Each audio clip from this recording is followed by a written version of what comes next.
the civil information onto the 3D with your structural information. Believe me, it's tricky, but if you think about it, the civil has got a platform, that's easily drawn, flat bit, and it's got the slopes coming round and the slope going down, and it's got a few trees. I have been known to give half a mark for a few trees hanging around, even though they weren't perfectly in the right spot. And it's got a pipe going underneath. Not the drainage pipe that you calculated for me on assignment 3, the stormwater pipe that goes underneath. Okay? So they're the sort of things you can add to get a bonus if you want to. If you're not interested in bonuses, the 5 marks, you're going to have to show maybe some screws, nuts, bolts, stuff like that, welds, maybe a wee bit of cladding, a roof. Roof's quite easy to draw. You can draw a squiggly P-line and then extrapolate. And I'll show you extrapolate today so you can use some of my information. So I'm trying to make you think a little bit more laterally, okay? As I said, it comes with a warning because it is kind of fun. You're seeing all that boring 2D stuff that you're going to have to draw up for assignment 4, the elevations, 4 marks each, the detail. You're seeing all that in a 3D format, which kind of brings it to life. You know what I mean? So don't go too far. It's at this time of the year when you should be studying for exams, tests and everything else. It's very tempting to go, go and do my, students have said to me, I'll give up Warcraft for a couple of weeks and I'll do AutoCAD 3D, it's much more fun, Don't do that. Well, you shouldn't be doing that this time of the year anyway, but don't necessarily do that. Now with assignment 3, I've also had a few questions about the plate sizes. With assignment 3, I don't care if you chose a plate size that was 25 by 25 millimetres. I don't care if you chose one that was 1 metre by 1 metre. If you did the calculations right, you'll get half a mark. Well done. Okay? However, you're not allowed to change that plate size for assignment 4. So when you come to do your detail of the Dynabolt, looking down on the Dynabolts and the I'll show you what I'm talking about.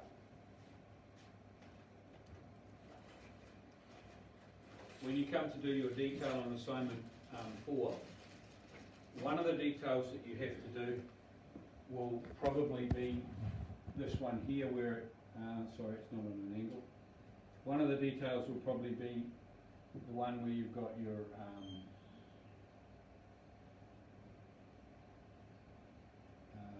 screws through here and through here. So that's one of the details. That's not the Dynabolt one. That's the one where the purlin's on top of the roof. Okay. Shouldn't the plate be just like 50 mil larger on each Yeah. side than the column, so that you can put Dynabolts on the outside, or is that not where to go? This is the other one. Yeah, this is the one up on the roof. Yeah, this. Yeah. Now what you'll find, I'll talk about that a little bit later on. The other detail is what I call the H detail. It's not really the H detail, it's the column onto the plate. Okay? Now you were restricted with 50 mils here and 50 mils here. But everything else you could have chosen whatever size you wanted here, okay? Now a lot of people, including some of my better students in this class, just chose randomly 400 by 400. And a lot of the other students that I would call possibly lemmings. Tell you what a lemming is, it's someone who follows the other students over a cliff, okay? They chose the same and they'll get their half mark. Very generous of me. But when it comes to assignment 4, you are going to have to prove that your holes can fit. Alright? Now I have had a student who has said to me that they have worked out that they can do that. You see, there is no minimum distance. There is only a very small minimum distance to the H, to the column, because where the column goes here is a 6mm weld. And if you just allow a little bit more, maybe 4mm, so you can get the socket onto the nut. So 10mm would be a good distance to allow between there and there.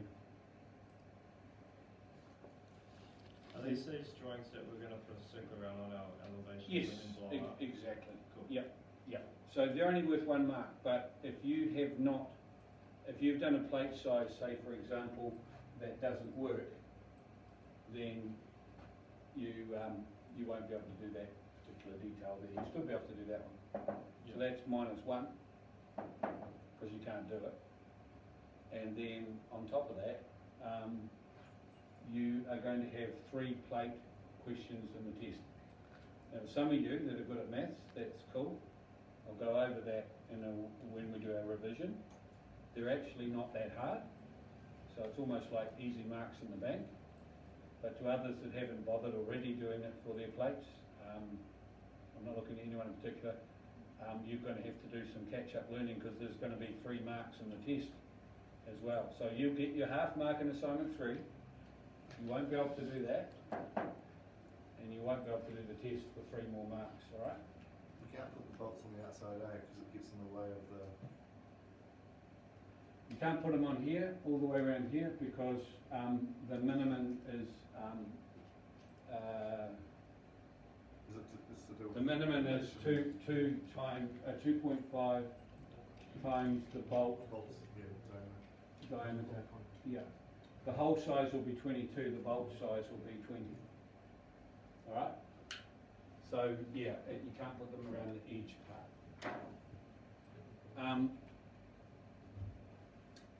Well, I do have a student in the structural class who continuously says, but what about the real world, sir? You shouldn't call me sir anyway, but in the real world you would get a chance to alter it. No, nobody in their right mind wouldn't. You would have to go to the client begging, saying, look, I'm really sorry, but you know how I said we can use 350s by 350 plates. It's going to be 450 by 450, so it's going to cost you this much more, okay? And normally you get the job of doing that, and that can be an interesting thing to have to do. Telling a client he's got to come up with some more money, or she. But you will have to, you know, you can't do, you wouldn't just do something in the real world and let it fall over. The other thing that you need to do is make sure you come to the revision class. I'd love to do that on Zoom, because I did it last semester on Zoom, and I came up with some like this thing where it had the students in the background were doing did the questions, and then I went over them piece by piece on Zoom, and it was all recorded, and I got a very good mark for this, good result for this. But we're here at Unitec, so I'll go over it bit by bit at Unitec, and guys like that with the camera filming you is perfectly okay with me. And just like I said at the beginning of the semester, I don't care if you film me, doesn't worry me, as long as it doesn't kind of end up on social media. You know, just choffle filming, yeah. And I don't mind students with laptops in the class, like the ones at the back. I'm sure they're not playing Warcraft or talking to their girlfriends. Absolutely positive. Not that you haven't got girlfriends, just positive you're not talking with them at the moment. So.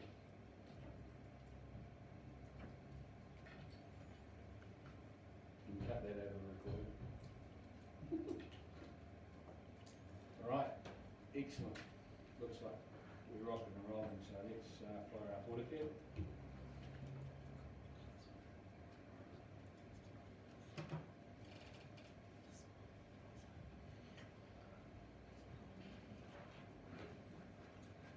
So tonight's lab, if you haven't already seen on Moodle, just come along, mark yourself present, those that are here tonight. And I'll just do what I did last week. There'll be no display. I'll just walk around. If you need help, you need help. If you want to know, whatever. If you want to bring other homework in, you can do that. Perfectly welcome to do that if you want to. If you want to attend tonight's lab and attend tomorrow 3 to 5, there appears to be plenty of room, so you're welcome to do that as well. All right.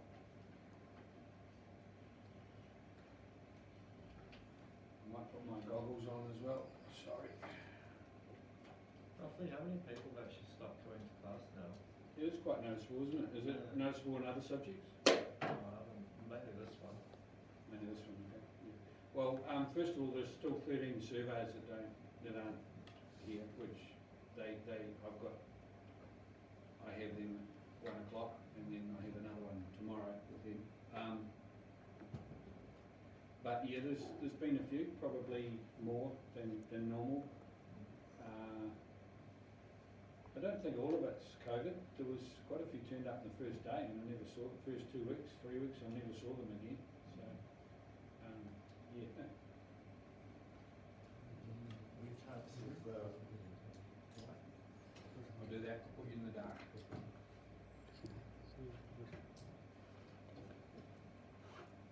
But I think it's the same, there's a lot of students that, and look, I did it as well, I did it in one of my subjects, I hated structures 1, no 2, no 1. So I just pulled kind of right out of it, didn't bother with it, but the next year I could see it all going to custard as well, and I was lucky, I was working at the time, so I had our senior structural engineer, I had an hour with him, and he just put me right on everything, it was really good. But a lot of students mix and match. This is probably the most work you have to do for the first 10, 11 weeks, but if you get this assignment 4 out of the way, and you do the test in week 14, that's it. Right? Whereas to study for an exam can be quite a lot of work that you guys don't kind of think about. A whole day of study, 48 hours or whatever you do, cram studying, there's a lot of work in an exam compared with my class. Yes, you've got a few chances to pass this course, don't you? Because if you actually fail an exam and you fail. Yeah, you could fail the first test, get good marks in the drawings and still pass. You could get 4 marks in the drawings, get a good mark in the test. You probably see students that are doing a bit of everything. My better students would have passed when they get their mark back on assignment 3, you'll see that as well. But most of them don't take their foot off the accelerator because they want a good grade average. Yeah.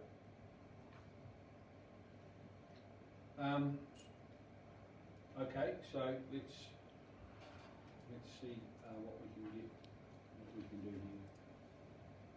So,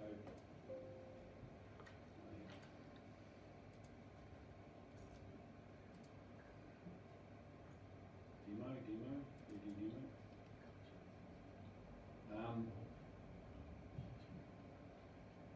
I'll do that one. I've done something wrong already, which is quite bad, but I'll sort that out in a minute.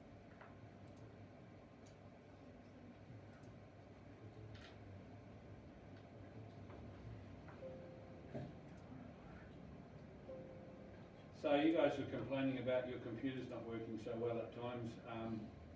I've just had mine with all the bells and whistles put on it, and it has slowed it right down, and it's really annoying when it comes to showing you guys things. But anyway, So what was your last semester's 3D? Was it a bridge? there's a bridge, yeah. Yeah. Similar concept if we looked at that. Is it on there, or has someone else got it? Someone else has got it. The commands are fairly similar. The bridge has got an abutment, which is what you're going to be doing for your test. The reinforcing test is going to have an abutment, and an abutment is shaped like an upside down T, I suppose, like that. So this is where your car will drive onto the bridge, right? And then this will be where your beam on the bridge sits. And there's usually a gap there, an expansion joint. And the ground will go down here to wherever the river or whatever. Don't know if you can see that very well, just turn that light on. See it right? Yeah. That's the, you know, when you drive over a bridge, like the Newmarket Viaduct, glunk, glunk, and your car goes like that, and then you drive to the other end, it goes glunk, glunk, yeah. And so this bit in here has got reinforcing in it, and if you stretch that across the road, say 7 metres or something, it looks sort of something like that, which is very similar to, in some ways, just if I did that, that's kind of the retaining wall we did, isn't it? You know, in the example. So there's not a lot of difference between that and the retaining wall. There's a slight difference. I've added in I can't remember, I think we'll talk about it when the time comes. So what we do is we build this up much the same way as I'm going to build the slab up, okay? And then we put the beams running that way on here. I think there's a beam running that way, and then there's some beams running that way.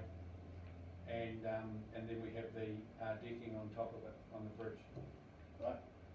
So there's a beam, and then actually, if it runs that way, it'll be like that. So we have, the bridge looks sort of something like that. So we're building the bridge up, and we bring the beams in and we place them, and then, yeah, it's the same philosophy. If you've got that, that's cool. It'll help you. But on this one, we're going to start from the ground up, put the different things in there, and then put the beams across. Yeah.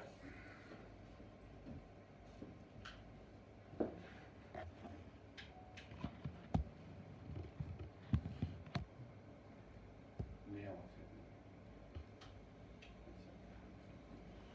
Okay. I'm just going to close that down because that was something you haven't seen before, and I'll show you where to get it. And I'm just going to alter this drawing because it's wrong.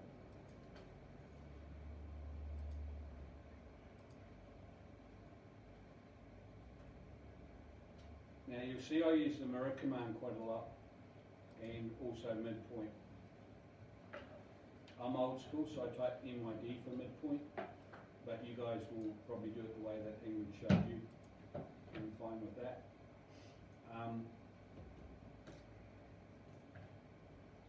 So which way, let's have a look and see which way the slab runs. So it looks to me like the slab runs with the long distance. Is that a 9? It is a 9. So it's 9,800, and the slab runs in the short distance, right? So that there is wrong, and that there is wrong. Right. So what I've done is I've drawn the outside of the slab in plan view, and it's a P-line, and I'm now going to do a rectangle. So my short key is just type REC, enter, from that point down to that point. So I've drawn over the top of it. Did it click on it? Yeah, it did, with a rectangle. You can't see all over here. There's a rectangle here. If I click on it, you'll see it on. No, that's the actual bar itself. There's the rectangle there. Oh no, that's the bar. There's the rectangle there, right? It's on both sides. Well, we'll make it two. Okay. Excuse me. You, so you remember back to the very first class in technical literacy, and Ingrid showed you how to view a 3D object, and you changed your views around and you swung it around. Remember doing that? Most of you will remember that. Some of you did it a long time ago. So we'll get into that in a second, but we also had something called visual styles, which should have been changed to realistic or something like that. So the first thing I'd like you to do is go view, visual styles, and realistic.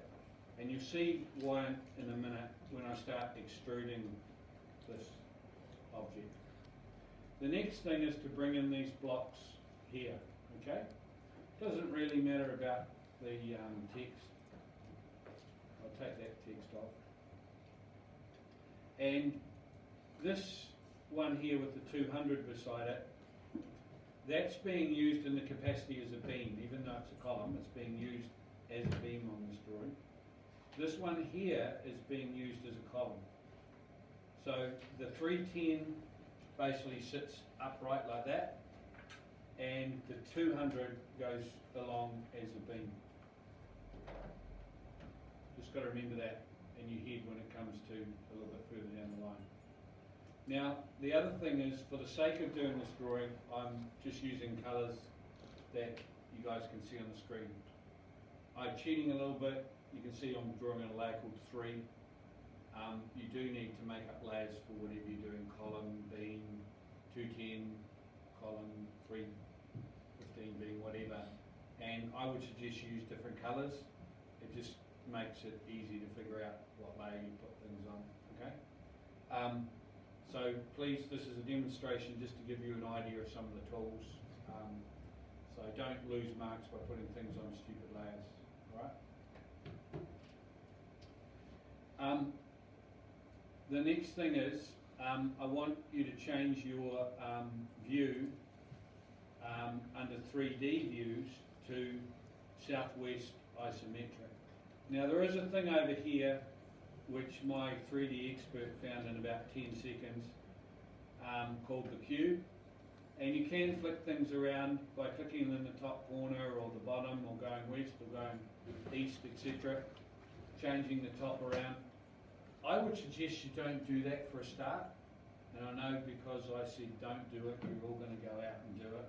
The problem is sometimes you end up not realising it, but you're drawing underneath something. In 3D sometimes. So you actually might think you're drawing it like that, but because you're on the wrong elevation or view, you're actually drawing it that way. So it's really annoying if you go to all this trouble to draw something correctly and then you go, oh damn, and you've got all your columns sticking out or going back down into the ground. Easiest way of the lot is by going view, visual styles, view 3D views and southwest isometric. And it changes it all to an angle that we can all understand and deal with. Don't have to, totally up to you. You can click on this top and go straight back to top, or you can go view, visual styles, view 3D, I get the two mixed up, 3D views and back to top. And that'll whip you back to the plane view. Takes a wee while before it actually goes square, square, right? So you'll see that I use that southwest isometric quite a bit. So I won't go over that again, I'll just do it as I'm doing it. The other thing is you may want to twist it just a little bit more to have a look at something, and that's when you hold the shift key down in the middle roller and you can start playing with exactly what angle you're looking at. I'm just moving my roller here and holding the shift key down. So, extruding. Right. So I'm going to change all this to a colour that's a little bit better than white, because we use white for other things. I'll change it to yellow. And I'm going to bring in some of my modelling tools.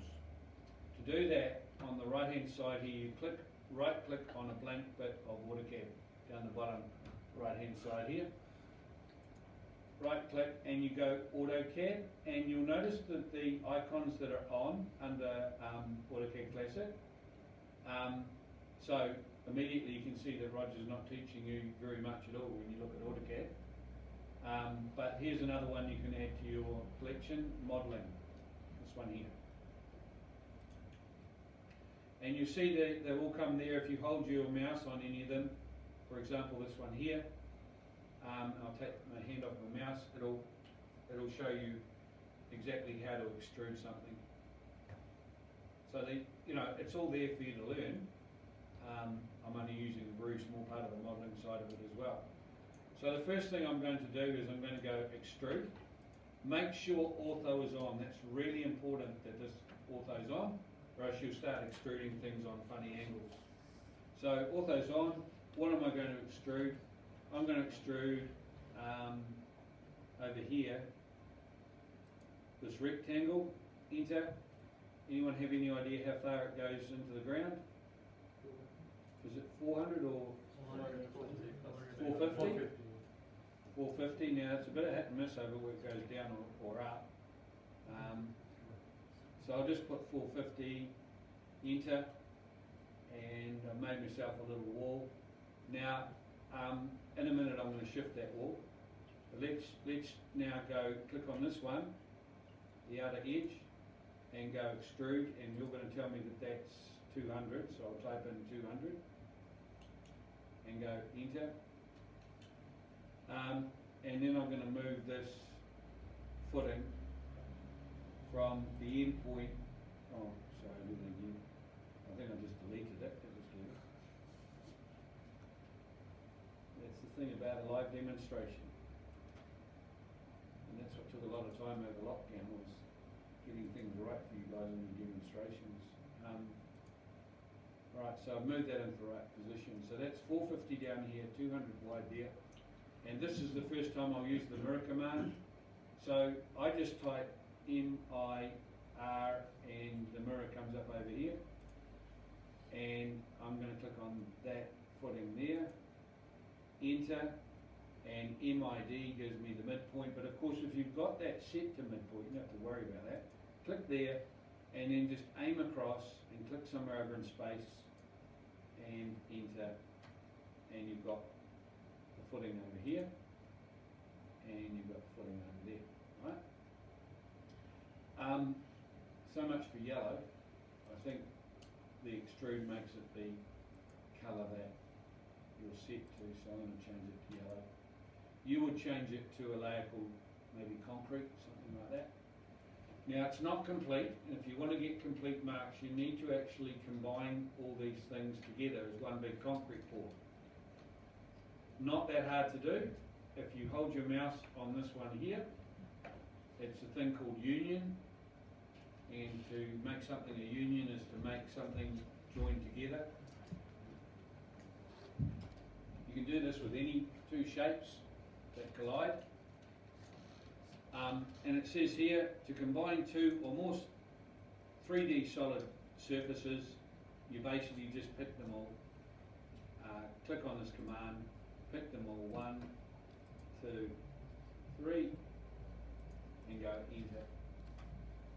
And there we are. If I click once, I'm now grabbing the whole lot. But wouldn't the footing be poured separately? Depends on how the steel's laid out. If they've done the steel so it comes up and bends and goes in and there's a piece sticking out to join onto. It needs to be at the same time, doesn't it? Yeah. I thought that too, until they did my house in Blockhouse Bay, and they did all the steelies came and did all the steel work. They went away, then the concrete pour came in and did the lot. But I guess in some cases they do. They could leave the bars sticking into the floor slab. The other thing is, if you did that, you've got a gap. They probably didn't want that construction gap. But yeah, it depends how deep your footings are too.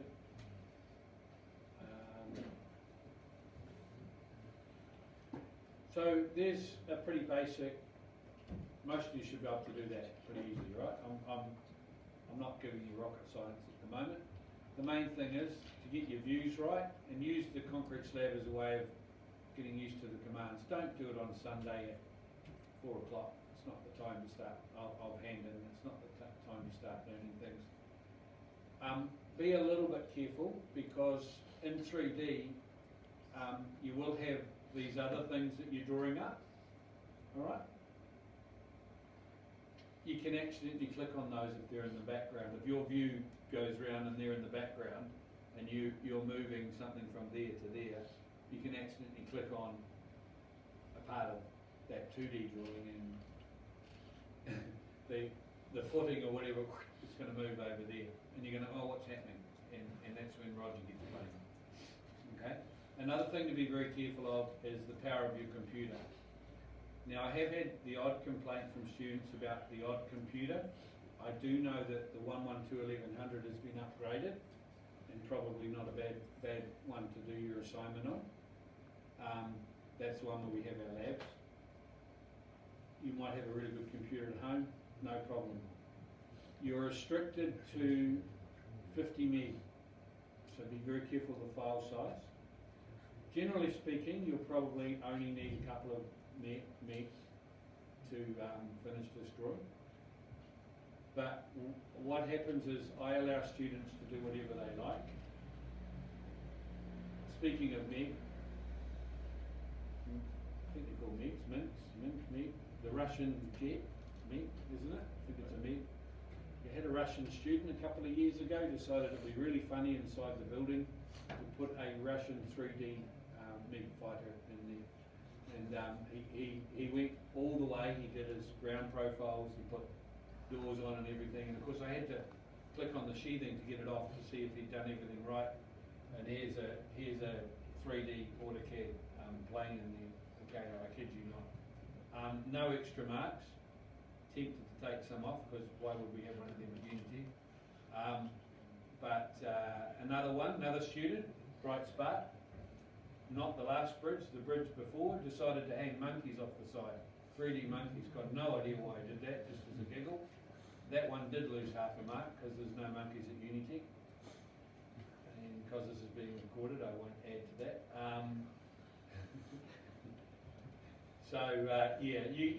You can have a lot of fun when you see things on the internet. By the way, the one with monkeys was quite embarrassed, because it bumped his file size over 50, so he was panicking, so he had to arrange for me to hand a memory stick to him, which I don't take too kindly to, because I've got to come in and meet the student.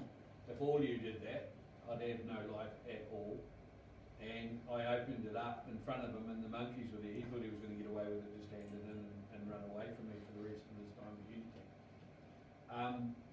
The other thing that will make the file size go crazy is if you take bolts and nuts off the internet. They're there, you'll find them, no doubt, students do. And they've even got little threads and everything perfectly on them. And you bring them into your drawing and you go, wow. But of course you've forgotten that there's how many of them there? There was 1,000? quite a few. Can you remember how many there were? There was on the nuts and bolts on that drawing. I think it was closing in on 200 or 300. Well, if you're going copy, the file size is going like that, and you go to hand in, done everything, 5 minutes to go, well done, first assignment ever that you've completed without 1 minute to hand in, and you go upload, and it's sitting there going, sorry, file not recognised, because there's a 50 meg limit on, so there's the 50 on this one. Yeah. I've opened it to 50. The others never had 50. That's as much as I can do on Moodle, I'm sorry. I'm going to show you a way of doing some bolts, which is very simplistic. But remember, this is a visual thing for the client. It's not a perfect drawing in any means. Okay. So when you're using 3D, you're using it to demonstrate something. I used it, I always cite when we're doing a job for an Iranian clients, and they turned up and they either couldn't or didn't speak a word of English, and we had to try and win a $6 million contract, and none of my bosses could speak Iranian. So we had a wee bit of a language problem, and you don't really want that when you're trying to win a $6 million contract. So we used 3D drawings to demonstrate what we were talking about. And they just saw the drawings, and they were going in their language to rotate, to have another look. I soon picked up on what they wanted, and they signed the contract. They only came to basically shake hands and see what we were doing. Hindsight, we could have had an interpreter, but never mind. So yeah, it's used as a way of showing clients what they're going to get in a kind of a basic visual way. So I'm going to now start building this thing up, and then I'm going to show you how to do maybe some nuts and bolts. An easy way which won't break the bank in terms of the size of the drawing. Remember, you might be using these drawings to get a job interview, so in that case I would download some stuff off the internet to make it look good. You won't get any more marks from me, but you may want to impress somebody, so don't cut that out altogether, that idea. But for my assignment, if you just do the basic ones that I'm going to show you, that's perfectly fine. With the weld, a little bit different, we'll talk about that as well, but let's get some of the things drawn up. I'm not going to draw it all, I'm just going to give you enough information to be able to draw each item. So with the plate, I'll just set this layer 1 because it's red, and I'll choose a plate size like 500 by 500. Doesn't mean it's the proper size. So I'm going to draw a P line from here, 500, 500, 500, and back to there. Now you can, if you want, do that in top view. I prefer to go extrude. I think it's 12 mils, is that correct? And I'll make that 12, enter, and I've done my little plate. Alright.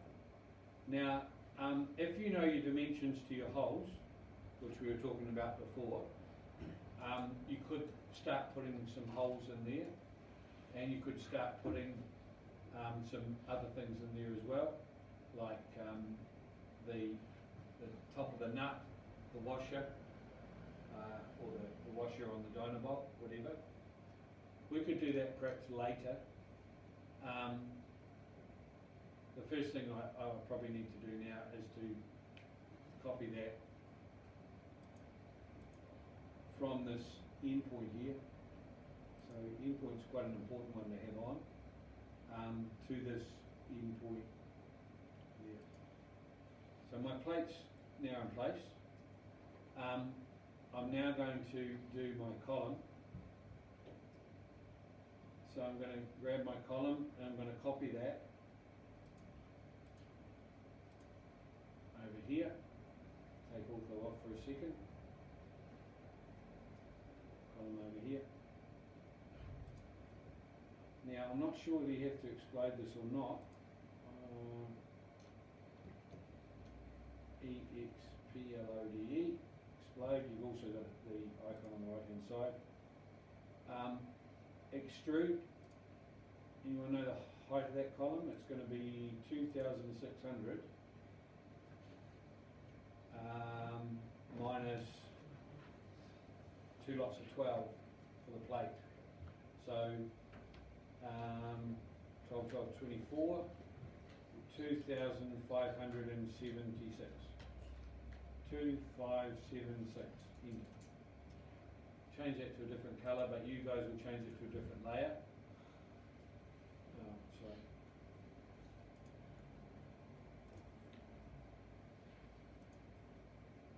So that we can see what it is. Now, I think we had to put this column, is it facing the right way? Yeah. So if we put on that corner, it's facing, yeah, it's just facing the right way.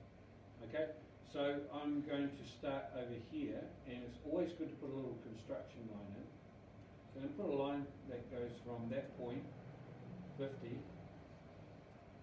and then a line from here it's red, yeah. A line from there, put the ortho back on again, 50, and then 50 that way. So it's that point there is where I need to move my column to. So I'm going to move that from that end point there to my little construction point. Now the other thing that happens a lot is that you get crashes. So I'm going to save this because I don't particularly want to have to draw it all up again for you guys, and you guys don't want to be sitting here watching me drawing it all again. You're going to see the power of doing mirrors in a minute. Now, how much do I copy this plate up? Copy, plate,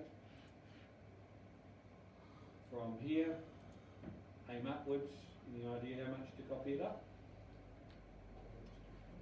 It's going to be 2,600 minus 12. So 2,588 metre. I think I'll do that right? Yeah, I did. Okay.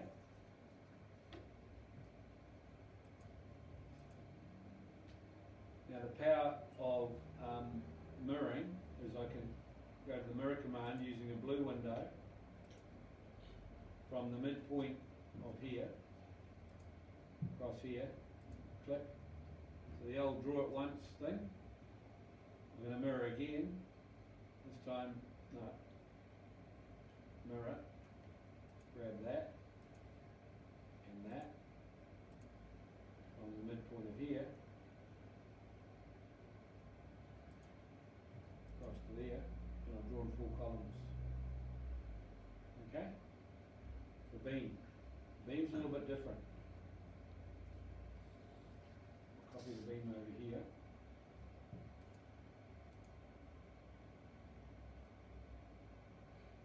And okay, there.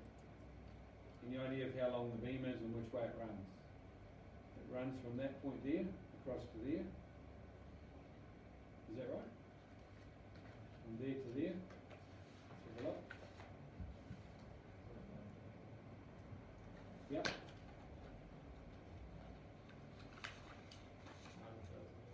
So it'll be the long ways will be 9,800, won't it?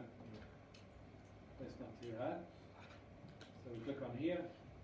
I think this is able to be done in like the first step, so we'll go extrude. Yeah, it is. So that one didn't need exploding. Extrude that 9,800. Okay. Now, there's a few things we need to do. We can't just rotate this. We have to rotate it in 3D first, which is 2D first. Click on that, enter, and rotate it so it's like that. Then we have to do a 3D rotate. So this one up here is what we call the 3D rotate.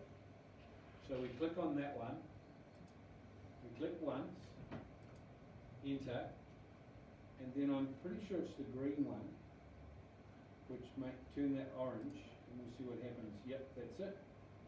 Aim upwards and click. We're going to move that from the midpoint of here. Sorry, move that from the midpoint of here over to the midpoint of that.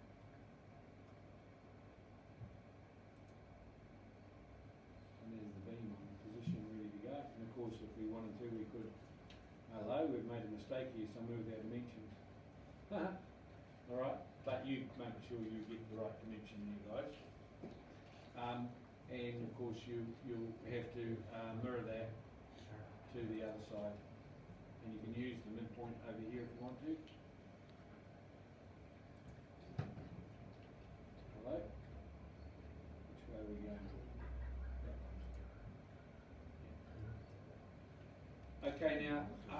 In terms of the plate, let's say I'm going to copy the plate to the side. If you already know your dimensions for your plate, then I would suggest before you do any mirroring or anything, because you don't want to be drawing it all the time, to put in your bolts and the bolt head or whatever on the plates, and then go copy, copy, copy, copy, copy. Right? It's logical. Otherwise you're going to have to do it on each one. So let's say, now please don't take this as gospel, just like whatever I've done wrong there with the beam, obviously I'm going to have to redo that beam to the right size, or maybe I've done something slightly wrong in terms of the slab. But with this here, let's just say that I've worked out that my hole should be,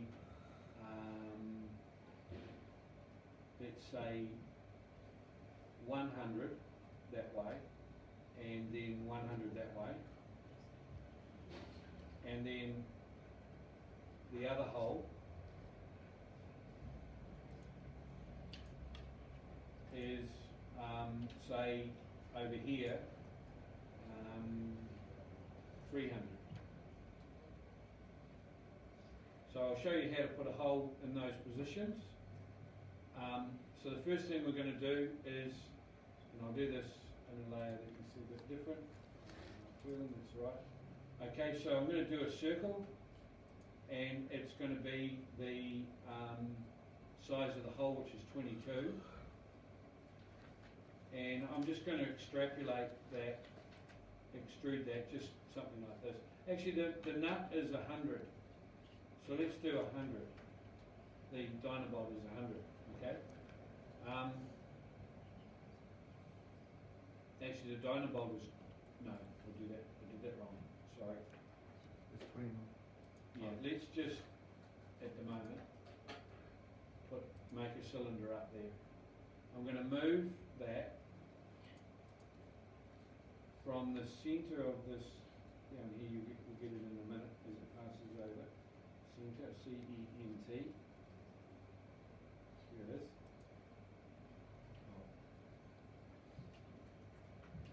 Move that from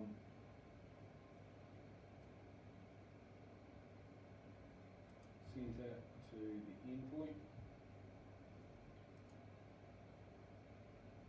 I'm going to copy that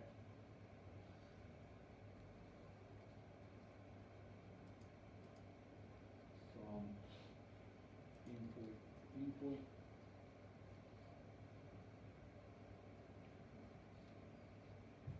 And we go to the end point. Yes. And I'm going to mirror that from the midpoint over here.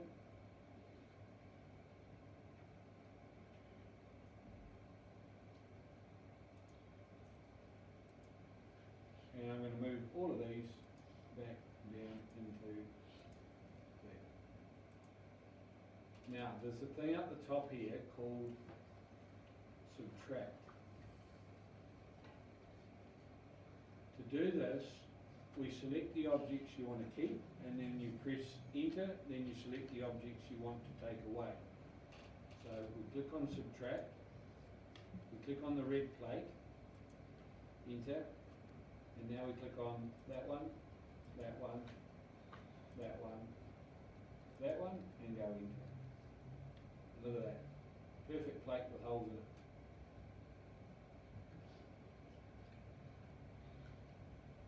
Now you're wondering how to draw the nut and the bolt. Well, a bolt head is roughly 2 times the size of the diameter of the nut, the screw, the thread, is right. So I'm going to do a circle that's 40. I'm going to divide that by 6. And I'm going to put my nodes on. And do a P line that goes from node a node, node,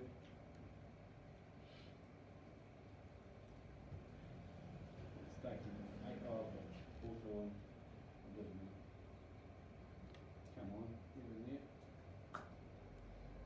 Doesn't seem to want to go to the node.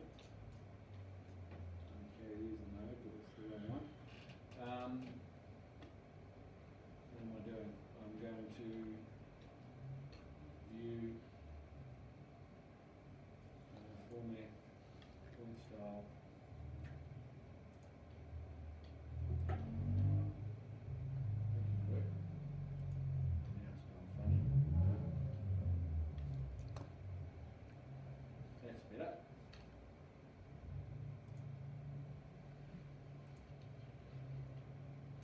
Sorry about the lagging on the computer, it's just shocking.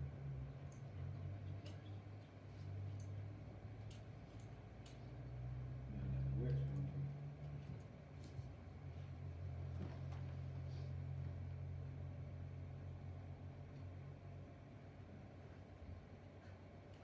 I don't know where we've gone, we'll just go undo, undo, undo, undo.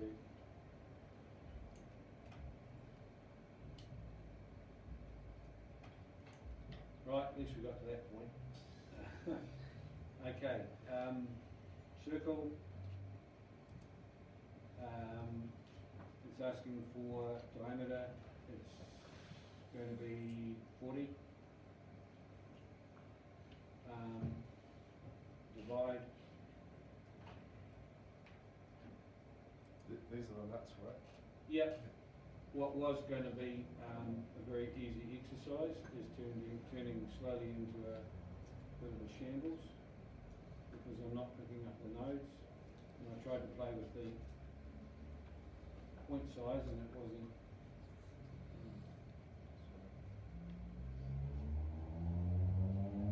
I think you're getting the gist of what I'm trying to do here. I draw a hexagon and then extrude it up, okay? But I'll try to do it. I don't want So you to divided that circle into six. into 6.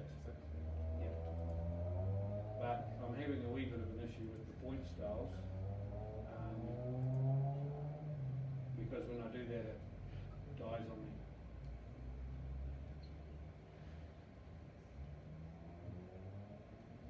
So here they are, they finally decided they want to play games. Right, P-line.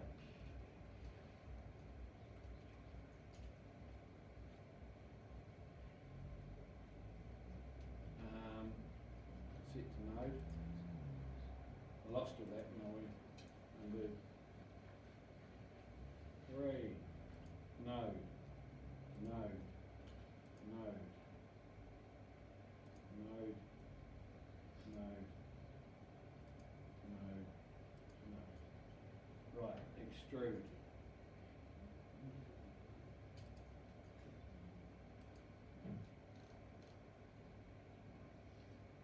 That's strange.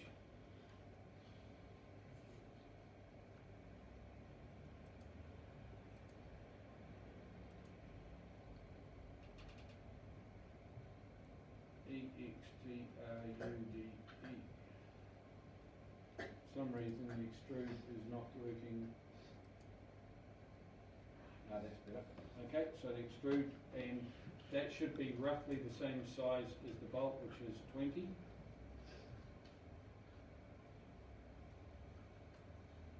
And this circle we've done isn't wasted either. We're going to extrude that 5. That'll be the washer. And then we'll do a bolt.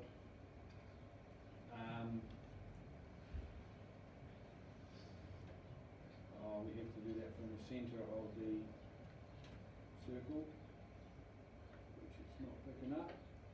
Okay. So we'll do it from the centre of here.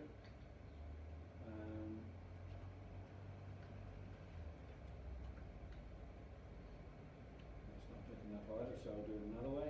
Circle from here, 20. Extrude that 100. Move that from the centre of here to the mid, no, I've got it. No, to the midpoint of there, and move that down 25.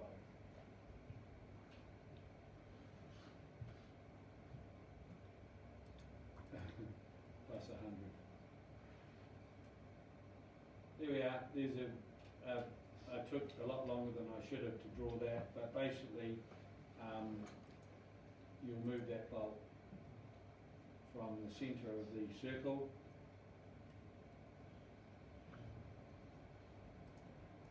over to the centre of that circle. And there's your bolt.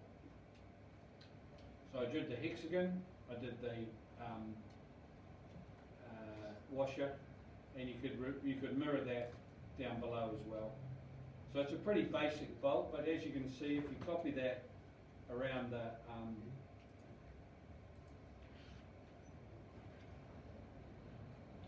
drawing, you know, you're going to end up getting something that visually doesn't look too bad. Not quite sure what went wrong there, but anyway. So looking over on here, How did you get that thing to go down again?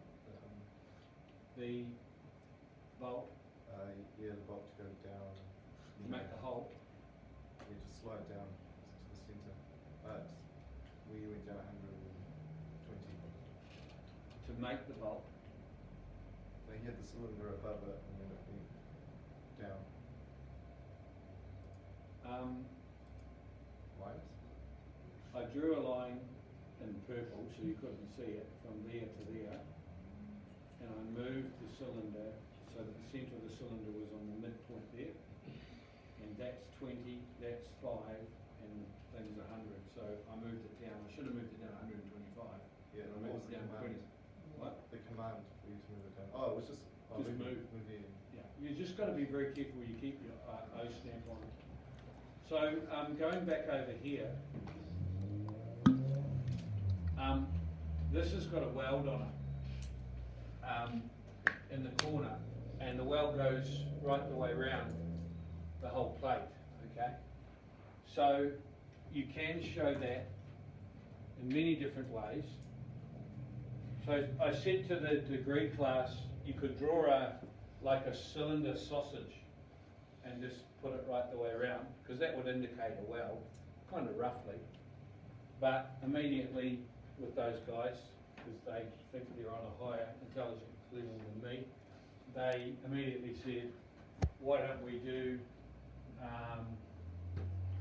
a triangle, and then we can extrude the triangle right the way around. Unfortunately, I didn't have an answer to stuff them up. That was quite a good idea, okay? So if you want to try a triangle, the reality is it kind of looks a bit like this with a curve on it. The other reality is you're never going to get a perfect weld. There's always kind of lumps in it. And I've seen, you know, $100,000 boats with welds all over the place that aren't perfect. But it's the integrity of it that's important. It will never fall apart. Okay? Unless you've actually tried welding, which I have done, and I'm not very good at it, you'll understand that there's quite an art to it. And the odd welder can make a reasonably good job of things, and there are ways of smoothing things off. But How could you do the triangle on that curved corner? yeah, well, they'd already figured that out. They were going to do a triangle that way, and then a triangle that way. So extrude it that way, and then this way they were going to do a triangle and flip it, and then with that 3D rotate, flip it back that way. So that 3D rotate allows you to flip it that way or flip it that way. Remember we chose the green? I think you can choose the red and go the other way. I'll just slowly start rotating it. Yeah, just make another one for around there. It was a bit crude, but it was better than my sausage, because that was even more cruder. Okay. The other thing is with your probably wondering how to do how to translate this into some sort of 3D for the land surface around. You're going to have to do some points and actually probably call the slab itself ground zero, and you're going to need to do some 3D points from your survey. And in 3D, move the points up. If you call this zero, then anything going up will be 1 or 2 or 3, whatever level you're going to put it. Now, you can draw a line out from here, and you might, what was a better slope might be sort of, say it was in cut, then the better slope might be 100 that way, and then 100 up, well not 100, we'll do a metre, so it might be 1,000, and then 1,000 up, and then back down here. So that's given you one of your better slopes, right? You could do that at the other end. So you could come up from here. Remember, it's not from the slab. It's down 100 mil, I think, to where the ground level is. But if you did a line from here out 1,000, and then up 1,000, and back down here, then that's kind of starting off your better slope, if you know what I mean. And there's a command called 3D face. 3D face, and you can put a face on anything by clicking on 4 points. 1, 2, 3,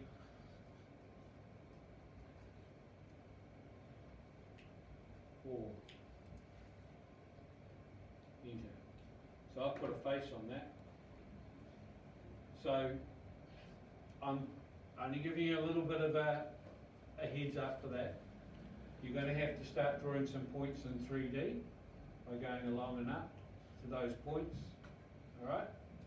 And you can do it sort of like a really crude PlayStation game or Xbox game, where you have the sort of the old-fashioned, the 1980s, where they walk through a field of triangles, or you can do it kind of like the way I did there. So 3D face, click, click, click. The 4th time you click, bang, it makes a face on it. Can you smooth it out? No, but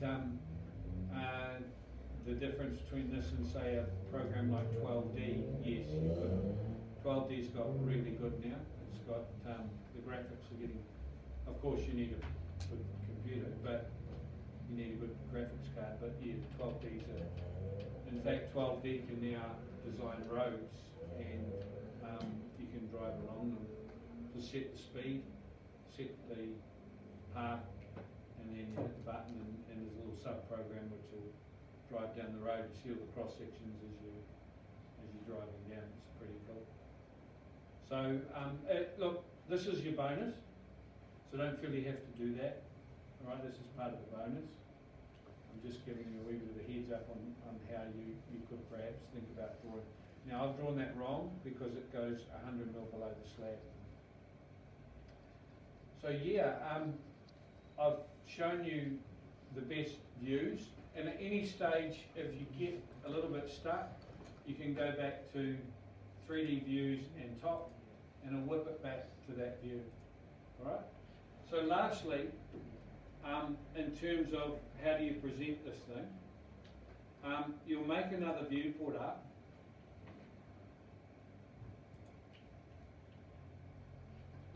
Goodness me, this is very slow. Okay, so here's your new viewport. You go inside and you'll double click until you get something like this. Now, this may actually appear 3D views top. It might appear like that, or it might appear in the 3D that you've left it in model space. And this is something that really spooks students a little bit. So for example, in the viewport, I could have left that view, 3D views, oh, well, I'm not inside the viewport. View, 3D views, southwest, right? And I could have also left that view, 3D views, 2D wireframe, visual styles, 2D wireframe. So I've taken out the rendering, right? And by the way, if your computer's crashing all the time, you can do that, and it'll go a lot faster. But it's a little bit hard to draw in 3D without the rendering. So the thing that spooks students out is, this is my viewport. I'm looking through it. The view is southwest isometric. There's no rendering, but when I go back to the model, it's in plan view with rendering. Okay? So it's a little bit like when you zoom in on your viewport, but then you go to model space and it's not zoomed in. So with 3D, with your viewport, you will need to set the rendering. You will need to set it, so I'll get the rendering right, go inside here. View, visual styles, realistic, right? And what I want you to do, it's not to scale, but I don't want you to chop anything off. See how that's chopping off the bottom?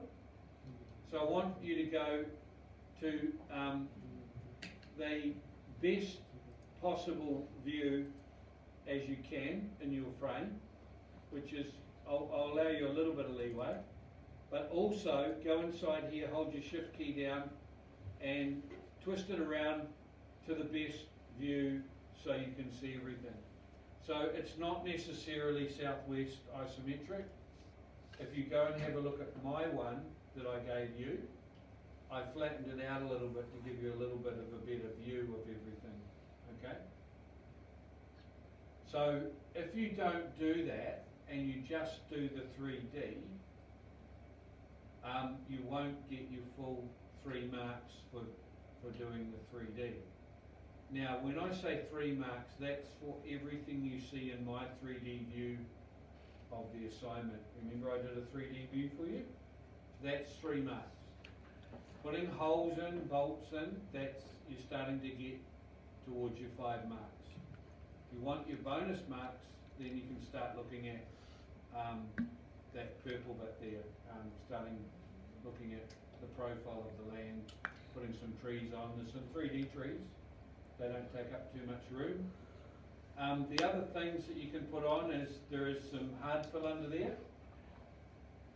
There's the pipe that goes around, and it's embedded inside some drainage fill. You could put some walls on. You could do a squiggly line representing the roof and extrude it across the roof. It's a flat roof, that's fairly easy to do. Just make sure you try and draw it to scale. I mean, roughly speaking, if it's corrugated iron, the wee bit that sticks up is about 50 mil up and about 20 mil wide, and then about every 100 is another 150 is another corrugation. So if you draw a P line like that and then extrude it, you'll have a long run aluminium roof. Okay. But just be aware that the nuts, bolts, the washers, the welds are not part of that 3 marks. You can get extra marks for putting them on. Do you expect us to put it like on where every single bolt goes, or are we just putting it on like a few just so you can? No, you will need to do it on every single one, like on every single. If that's all you've done is bolts, to get your half mark, you'd have to put all the bolts on here. Okay. Not bolts for the roof, not bolts for cladding, just the ones that are part of the structural assignment, right? If you did say a few bolts, a few welds, a few this, then instead of getting what could have been 2 marks, you might only get half a mark or 1. Okay. All right? So it's up to you. Easiest way is to work out where the holes go and the bolts go on that first plate. Just copy it. And copy, mirror, yeah. And yeah, you will have to change to a 16 mil bolt as you go up, but you only have to draw it once. Yeah. and Yeah, made it though, so we can't copy all those bottom purlins and just put it on the top though. yeah, I've done that previously, Done yeah. 10 and And the 9. other beam goes across the other way and there's another one there, yeah, so yeah, there's a bit of piecing together to do. And it took me ages to draw the damn thing, but since then I do variations for this every 2 or 3 years, alright? The thing here is that if you end up on 48 marks, and some of you will end up on 48 or 47 or 49, if you have made an effort to do some of that, I can justify giving you a half a mark, right? It won't be in your original marks. So if you've say only done a couple of bolts, originally I'm going, nah, it's not worth marks. But if I've got to go back and review your drawing, it gives me some leeway to go kind of like, well, actually, he did draw some bolts, he probably knows how to do that. I probably aren't feeling too bad in my heart giving you that half mark at this point. You know, you wouldn't get it if you're on 65 and you wouldn't get it if you're on 35, right? So this is one of the areas that I do zoom in on to see if I can justify raising a mark. The other one is in the test. When you do your test, you'll do some calcs on a piece of paper. Now some students guard that like their life. They put it in their pocket and they hide it and they run away and they go, well, if I fail, I've got this for next year, right? First of all, dumb thing to do because I changed my questions around. Secondly, if you pass it in and you're on 48 or 49, I see you've done the calcs, but you've hit the wrong thing on the button at the end, and Moodle's marked you wrong. I can turn that around a bit. I wouldn't give you 1 mark, but I might give you half a mark for that. But I won't be doing that on your original mark that comes from the test. Whatever Moodle marks for that, that's what it is. Okay. So, yeah, it's up to you. I do get students that have passed the course or close to it, and they can't be bothered doing anymore, and they just kind of do a couple of beams and a slab and walk away. And I don't have any leeway to give them anything from that apart from whatever I've marked them on. Okay? This one varies. This is probably of everything I teach, the variations of what I get handed in are just incredible. I get everything from a blank screen right through to a drawing that could have been done in an office professionally. So, yeah. Timetable wise, has anyone got access to it so I don't have to go into it? Are we doing what I'm going to be doing with revision? I just better cover this before I let you go.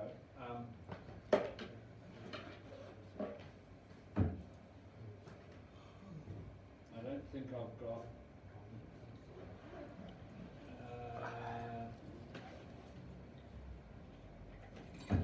probably the easiest is to go to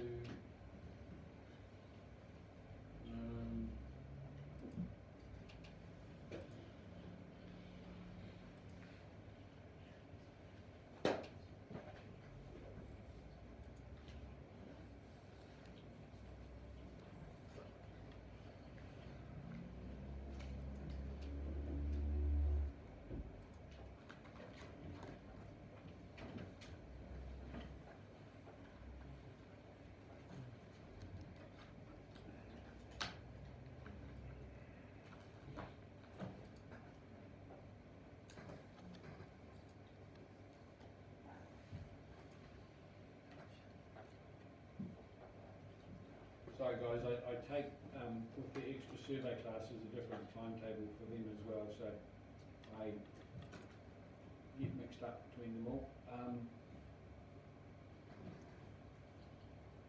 Alright, so there's no lecture next week. I'm going to give you some examples of the test questions, and it's up to you, but it'll be self-directed learning next week on the Wednesday. So I'll give you the test questions and you can use that time to go over them, look at them, see if you can get any of them right, okay? And the following week we'll come in here and we'll have a proper revision lecture where I go over the answers to those tests questions, right? And I'll do that on the whiteboard over there. Do you understand? So just You may, I don't know what classes you guys have got here at Unitec, but I would suggest you come in here before 1 o'clock to mark yourself present in here. If you were thinking of not going, I don't think it will be an issue, but if you're an international student, I certainly would come in and do that before 1 o'clock, I think it is. Okay, but officially there is no lecture next week. Just I will make available those questions, and you guys work your way through them, and then we'll go over them in class. There is a lab this week. Some of you will be just starting assignment 4. Some of you couldn't wait to get into the 3D. You can do the 3D without doing the other one. Obviously, I did it just then. But you probably more likely want to start drawing up the other one in your lab class. All right. Hannon's the 18th. It's quite a long way away. Is it the 18th? It's the 8th, is it? 8th. Yeah, the 8th. It's about 3 weeks away. 2.5. 2.5, yeah. So you've got a little bit of time. The more time, the quicker you do it, the more you can get on with some of your other more exciting subjects, like geology and right. I haven't actually said, is there any questions before we disappear? All right, well hopefully your 3D experience will be better than watching mine. And I'm happy to answer any questions on 3D in the lab as well. Thank you, sir.